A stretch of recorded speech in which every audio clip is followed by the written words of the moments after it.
What's going on there, citizens of the Reject Nation? We're going to watch Cobra Kai Season 5, Episode 6 today, after that brilliant episode of Episode 5. Andrew, how you doing? I'm doing fine, Craig. How are you? Good, good, good. Thank you for asking. John? Good, good, good. Thank you for asking. No, thank you for asking. And Andrew Grossi shirts. Hey. He's selling them on the corner of Winnetka and Oxnard. 20 bones. Guys, leave a like. That'd be very much appreciated. Also, subscribe and click that notification bell to get notified when our reaction for the next episode is up here on the channel. Yeah, full-length watch-alongs on our Patreon, and the prep team. Thank you for helping us. Now, come on, let's watch this. What are we doing?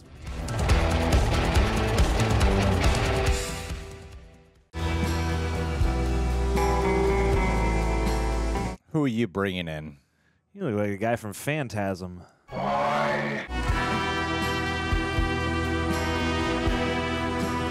Multiple people. New senseis? Eye patch guy. Are these the kids he trained with? Hillary Swank? I'm rooting for it, man. That, Sensei Kim Dae-un. Oh! holy crap. Wow. I'm offering you full autonomy to test my students your way. I did not get on the plane for money. 50% is just a number. What I'm offering you is legacy. And you think your American students are up to the task? I do. We shall see. Here we go. Let's whip some ass with that braid. Should get a real rejects private plane. I never understood why Mr. Miyagi walked away from a fight. But I understand it now. It's not our job to fight the monsters of the world. Not anymore. Oh. Daniel Caruso. Putting on the glasses, just like in Karate Kid. That's funny. Hiding the black eye, just like in the first movie. When I get out of here, I'll take care of the other. You don't care about what happened to Mr. Caruso? He was a means to an end. Is that what I am? Of course not. You and I are the only ones who can trust each other. Of course. But he'll slip. And that'll be the opening that we need. Can you handle that? Yes, Sensei. Now, where's that shank I asked you for? Oh, she joined Topanga Karate. We're thrilled to be part of the Cobra Kai family. Thank you, Sensei Rosenthal.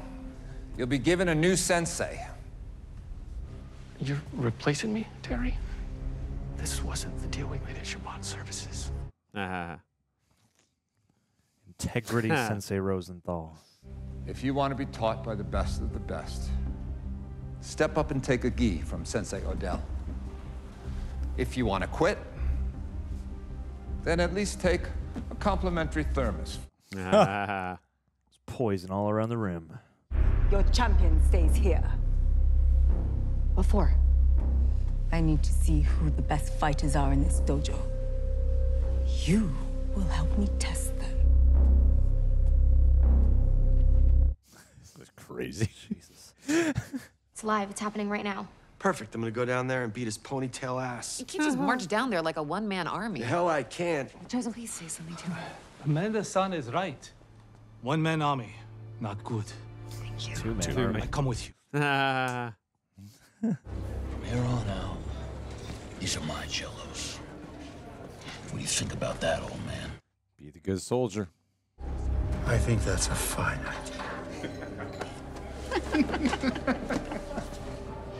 One thing that really surprised me was how easy it was to get along with all the other men. Not all prisoners your age have the same experience. They're usually easy targets. Oh, I'm made of stronger stuff. You could throw me right through a window and I wouldn't even get a scratch. You're not just sweet-talking me to get you a good recommendation, are you? Oh, of course not. I just find these sessions so very helpful. Show me knife strike, palm strike, back fist. 5 up, 5 down. She. Yeah, some sinister ass music. Fine. But you'll break your hand if you hit someone like that. You know what I'm doing. Then hit me. Wrong.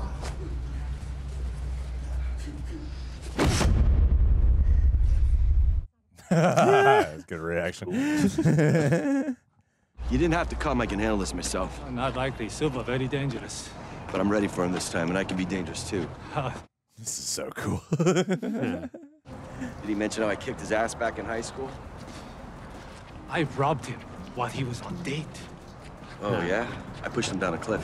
I fight him to death. Oh, yeah? What are you, a ghost or something? You know, a few months ago, I saw him take on an entire hockey team. 5-on-1, he beat them all. I saw him save young girl from typhoon. What are you doing? One of my students is in there. Not here for student. Here for Silva. Must wait for right time. All right, fine, we'll wait.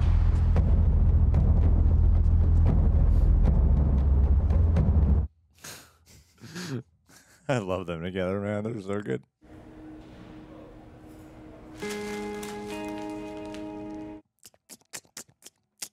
Come on, man. You gotta be a little more patient. You think this is my first day? I know the difference between a breakthrough and saying what I want to hear. If you want to get out early, you really need to think about why you're here in the first place. He's framed. There's also that. Bigger picture. Pick this up. Stop her. Use any means necessary. You have 1 minute. He's got an intimidating voice. Anime voice. Yeah. In your face! You do not go easy. Or is this what it means in America to be a champion? Again. Just punch her in the face. Kick the table into her. Ooh. Harder.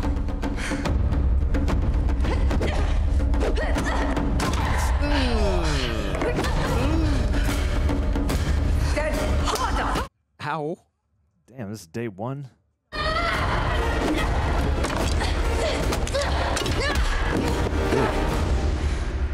Determination. That is the way of the fist. Nothing less. Remember that. You come to our country with your violence? You know, we have enough problems here. Huh? I'm here to help. I believe that deep down, you're a good man. I don't believe that you were always as violent a person. Aww. Oh, damn, he's going through some real therapy. Who was she? The love of my life. But her death allowed me to do what I had to do.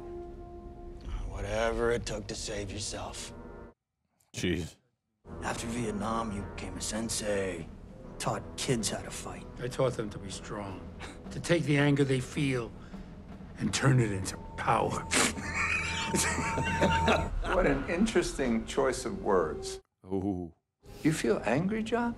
At who? The people that put me in this cage. But you did this to yourself. I did nothing wrong. Oh, huh. So you don't feel any regret? What exactly am I supposed to feel regret for? The people you've hurt. Whoa! Damn. Oh my God. That's crazy. I was trying to make my students tough. You wanted them all to be like you. It's all right. Less so when it moves, but yeah. I know you can be better than the person you've become. He's locked inside you, somewhere deep. You just have to find them. It's a lot of these, like, psychological, subconscious confrontations. What do you want with Sensei Silver? We have a message. I'm gonna beat his ass. I don't think you can beat me. Oh, yeah? Yeah. Ooh.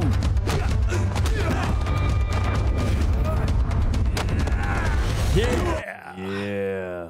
Chosen's so awesome. He's a badass. Such a G. It's a friggin' G.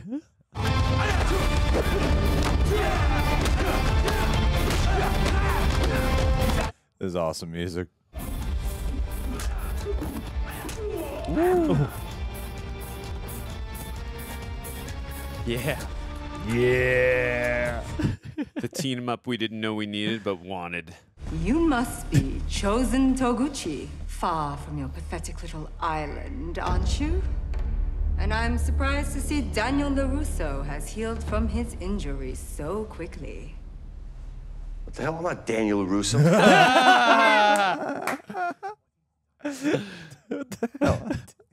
not gonna let you take over the valley. We already did. Tournament. Man. We'll settle this the old way. You beat me on the mat, but I only lose if I give up.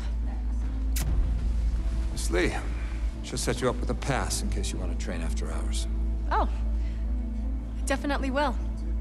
The cycle repeats. She failed the test. She ran away. The test was not for her. It was for you. I wanted to see how much strength you had in your heart to accomplish what you need to do. And what's that? Something greater than you could ever imagine. Is there like a Fight Club plan happening here? What's going on? Underground karate. Mr. Miyagi avoided a fight whenever possible, but he also fought when he had to. And if he were here right now, I think he would tell Dad that this is a fight we can't walk away from. It's a good speech, Samantha. Get Mike Barnes out. They need Hillary Swank. Hey, Sensei. I'm here for my Jello cup today. Ears full of shit, old man. Let me clean them out for you. Oof. How the hell is this bag of bones in here for assault? Find out. Yeah. Look around and find out. Know me very well. Ouch.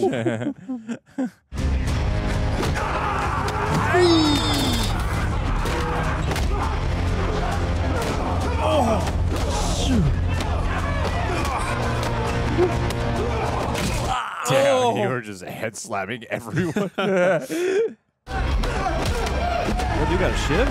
Yeah.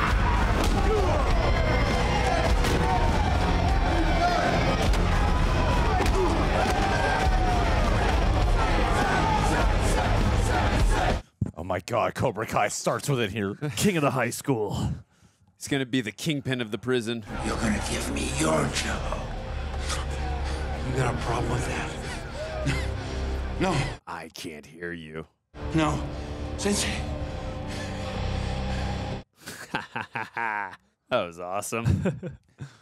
What are we doing here? I thought we were heading home. We just have to take a quick stop. Come on. All the students are gonna be around, ready to be trained. They'll all have breadsticks? Yes.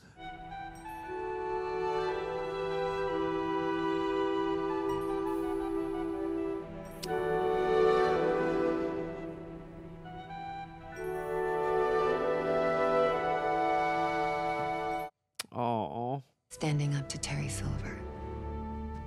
It's the right thing to do. Every time I try to fight for what's right, somebody gets hurt. I can't fail these kids again. You didn't fail me.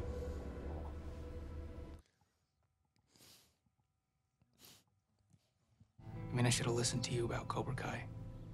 But I didn't understand until I started mentoring someone myself. We need to stop Cobra Kai. But we can't do it without you, Sensei.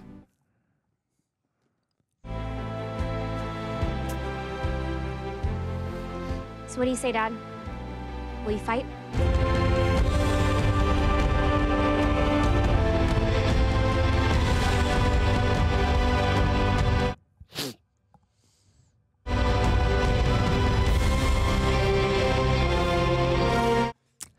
Man, this show's so good. It's like some Avengers shit.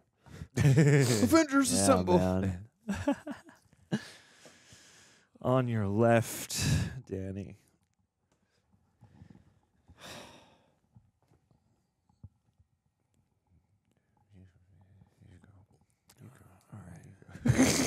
Guys, this is very emotional. This is the one I cried the most during. Yeah. It's funny, you said each one's gotten you like a little misty-eyed, but yeah, this one did it like, I love that you kind of transition that out of two stories. You get this like intense moment of like really gratifying catharsis with Kreese, but you also see almost in a way that it's not the same as what like Miguel and Robbie had to go through, but you know, it's that fight that leads to dislodging something within you that leads to some kind of, you know, emotional leap. and then to transition from there back into the kind of the flip of the situation where it's about heartening and enlivening somebody, and reorienting them to the real purpose of the fight or the situation at hand. Yeah, I thought they earned really nicely the developments of this episode, and to finally be here in episode 6, the very end of episode 6, and to have at least the Miyagi Eagle, whatever it's going to be called now, kind of back into formation. It feels like an appropriate amount of time. I haven't been sitting here being like, when's it going to happen? But now that it has happened, it does feel like the debate has been satisfied, and it just feels like kind of the right time. So I thought they did a really nice job with this one, especially because this is like the heaviest episode. And again, you pointed out like continuing the use of that motif of these personified traumas represented by the various important people in somebody's life. Like, I love the stuff they did with Kreese, and what did you guys think?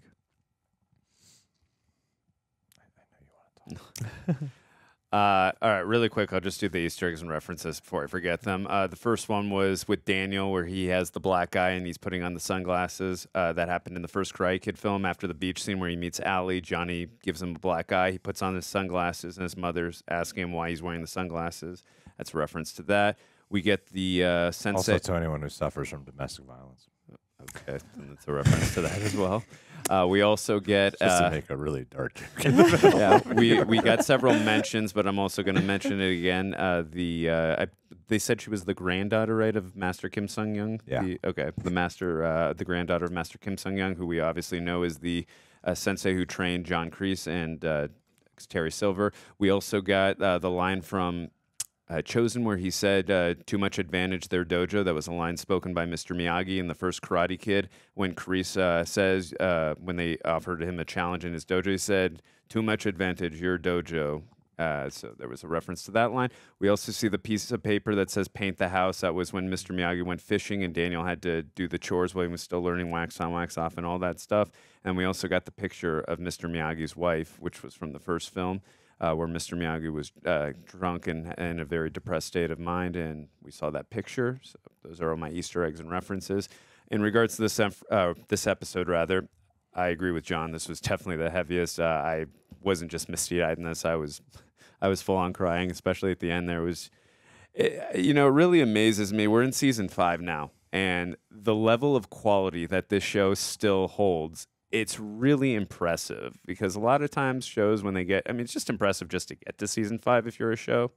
You definitely give credit to a show if they're able to last that long, but to still have this level of as good as this is, it's really impressive when you really think about it. But getting back into what I mentioned in the last episode with Daniel, how broken he is, I like that they didn't just go away from that and say, oh yeah, he healed, he's good, he's ready to go again. I'm glad that they touched upon, like, no, he's not ready, he's really broken, and even like just talking to him wouldn't do it. And that, again, I just love how earned it is, because how satisfying it was and emotional it was at the end for all the students to come together, for Amanda to tell the story about Mr. Miyagi, about the night before they got married, and then with Chozen and Johnny saying, we're here by your side, and with all the students, like, that is such a more emotionally satisfying payoff to Daniel, like, coming back, to where he needs to be emotionally, spiritually, mentally, than if he's just physically healed and, oh, he's back, okay, cool. Like, that would have been the easy way out for the writers, but this is such a smarter, more fascinating way, and I'm so glad they went this route. It was just so beautifully done, and again, I truly was bawling my eyes out. It was so beautiful, so wonderfully done. And again, the on-screen chemistry and interactions between Daniel and Amanda, fantastic. I also love, too, the stuff we got with Kreese that John mentioned earlier. The visual psychology that they was showing all the different characters, and that was so cool how they had a young Johnny. I was not expecting that. That was really very fascinating to watch. But seeing his wife, seeing the captain from the season 3, the flashbacks where we got in Vietnam, who broke the news that Johnny's wife, or soon to fiance or girlfriend, was killed in the accident, and just seeing all his trauma, because we got a kind of a little bit of a glimpse of this in the end of season 4, where you know, Kreese had that reflective moment that we saw in season 4. So, you know, getting really into the psychology of John Kreese, I thought was really interesting and really very satisfying to watch, and made for good storytelling. And I thought that was a wise decision. And I really like that actress that they have that's playing the granddaughter of Master Kim Sung-young. She's really, I mean, Craig laid it out. She's really hot, but she's also really, she's really intimidating too. I like how hot she is. Yeah. She's very intimidating too. Like, you know, just looking at her from an outside perspective, like, yeah, she's a good-looking woman. But then when you actually see her acting prowess and like the way she presents herself, like even as a sensei, I'm like, she's really scary, but in a very satisfying way. And I love the way she trains. Like, I mean, and seeing the difference in training from like Miyagi-Do, Eagle Fang, and even Terry Silver and John Kreese to the way Master Kim Sung-young, I find that so fascinating. It just expands the lore of Cobra Kai and Karate Kid. It does expand the lore of Cobra Kai and Karate Kid. That's a good point. Solid stuff. Thanks. All right, guys. Be sure to subscribe and click that bell. Yeah. Okay. Watch me pull out some new points, motherfuckers. Must blow your minds. Oh, shit. He's going to come up with references, guys. So, I'm going to say things you guys haven't said. Okay. Yeah, watch. Hillary Swank. I think what makes this season and this episode in particular so effective is how there's almost this like rehabilitation quality to it. You know, obviously, like something more direct is with Kreese, who wouldn't heal from one therapy session. All right, like he would need like intensive therapy, and this was the most overt they've ever been. Of like, there's actually a good guy just like way deep down there that just had a lot of crap piled on top of him. But there is someone with a more humane quality there, and I like the flip that he actually goes against like you seem like you're on a trajectory where he's going to just like, all right, you know what, I'm going to do the healing and the good work and stuff. Then he ends up becoming like on his way to becoming kingpin of the prison. So I thought that was like a nice flip because it manages to both hit you with that feeling of aw and also hell yeah. Like it's kind of a weird thing as an audience member to put you in of having, for me at least, two different feelings of, because at the end of the day, it is sort of him just accepting who he is. And then, of course, with Danny's like rehabilitation, where there is almost this, what is the term? Again, I'm totally blank. What's the term when like we need to confront a family member? Intervention. Intervention. It almost is like an intervention-like quality with Amanda coming to terms with understanding more, and there's this acceptance and resolution theme that has been spread throughout this whole season already, and then even with Amanda coming to acceptance and Samantha coming to acceptance with this whole situation. You see it with Johnny and Chosen, and then with the students, and like having Robbie have his scene with Danny just waiting in the corner off to the side of like, this is my moment to enter. He's gonna say a thing, and then I'm gonna walk in frame. Like they like the way they shot that, because there was this almost dreamlike quality to it, because it wasn't a dream, but they because of the power of filmmaking, I buy like little moments like that. Like, sure, he's just there. He's there to show up at the right line to enter frame. And then with Samantha there, each coming to terms with it. And I like how it's this unity that forms to uplift Daniel and to say, no, we are all on the same page, and this is more important than we got to win some tournament, we got to beat some guy. Like, this is so much more personal. Like, it felt that way they managed to make a plot line that could feel repetitive, feel more personal than it has been in a while. Because there's always been personal qualities entangled within, but for the main two to go toe-to-toe with each other, Daniel versus Terry specifically, how they wrung that out of the last episode with, you know, bringing back Jessica Andrews and then now complementing it here, I think there's like almost a Dark Knight Rises quality I was thinking that too, yeah. Of a man who is like was on a fight and then is beaten and broken and has lost all faith and then finds his faith again, but it's through a sense of community, you know, and I think that is a very strong like, again, it's the heart of this show is so strong. And the biggest asset is the heart. Yep. And, you know, seeing like little things that I did not, I remember there was like a trailer that came out. I didn't watch it, but there was, I saw the thumbnails of Chozen and Johnny standing side by side. And there is something so rewarding about watching them together. Because did they have scenes together? They didn't have scenes together at all in season 3. Season 3, no, right? Because Okinawa. Daniel went to Okinawa and Johnny was still home in the valley. Yeah, exactly. Then he just shows up at the end of the last season. Yeah.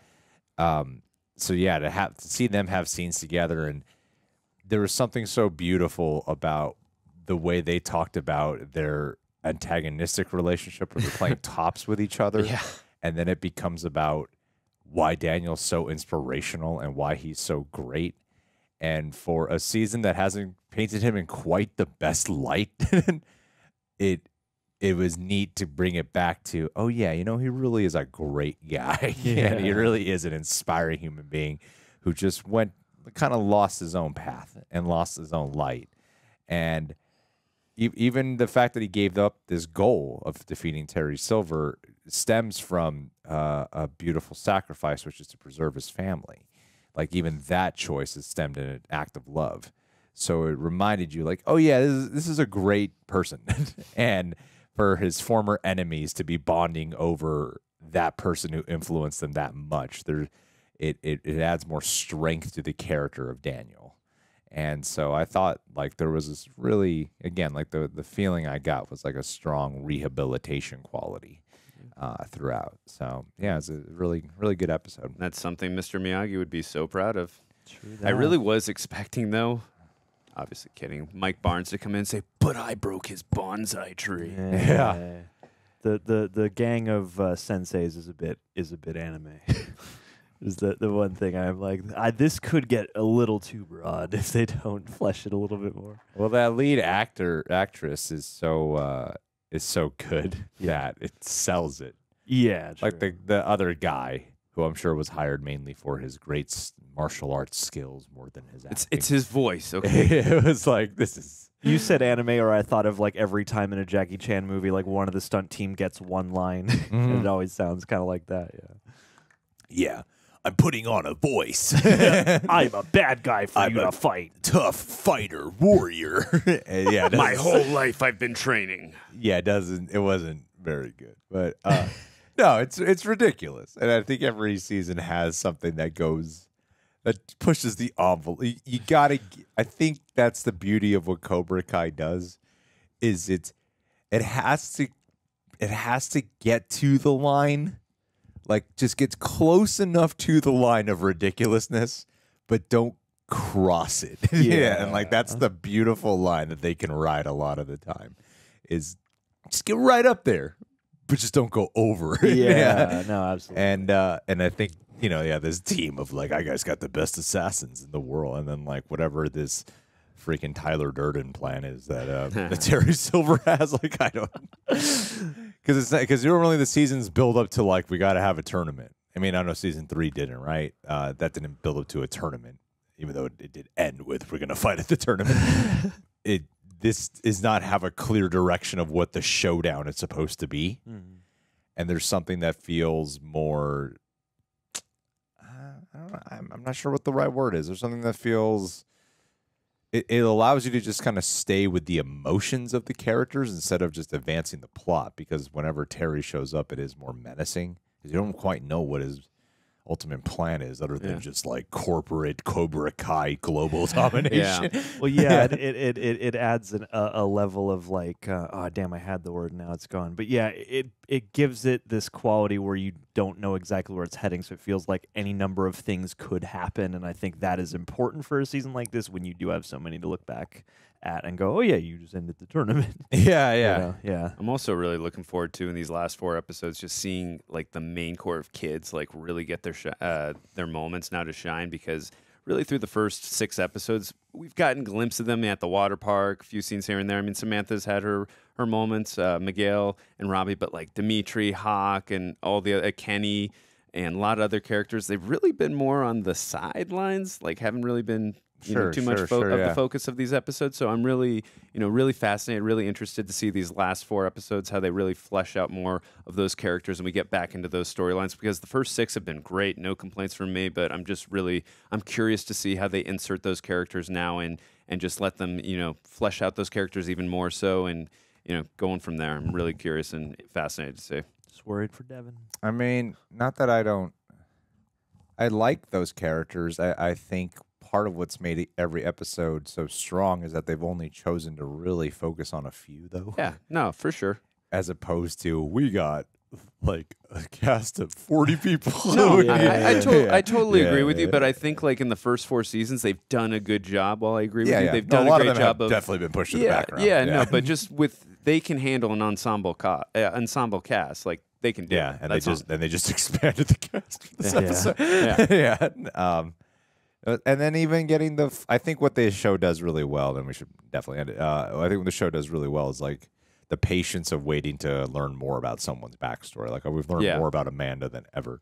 Yeah. And like that learning that memory is really sweet. But and I think and then there's also the Tori and Devin. Devin's the Asian girl, right? Yeah, her mother. Her mother? With cancer. Yeah. They both Devin is a very fascinating character to watch too.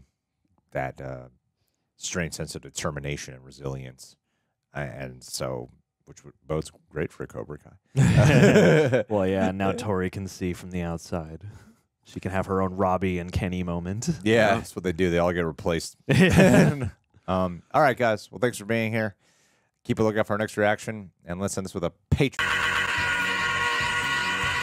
Eric Horstman, we have looked up your name on Urban Dictionary. Yeah. The man with the real rejects tattoo. John, tell him what his name means. Eric is a person who is on a quest to get chicken wings, but he always runs into obstacles that prevent him from obtaining his desire. Eric, you're in Atlanta. There's got to be some good chicken wings around. I refuse to believe that you can't find any. Well, he's a vegan. He can't eat chicken wings. He could eat jackfruit chicken wings. Those don't taste good. Don't taste they the taste same. Awful, and they just remind you of They're what real rubbery. chicken wings taste like. But guess what else Eric does? All right, this makes up for it entirely. Eric rides baby dinosaurs with baby Jesus. Now that is about the coolest thing I could imagine. What a lot of people don't realize is Eric Horstman was really the person responsible for carrying baby Jesus to the manger,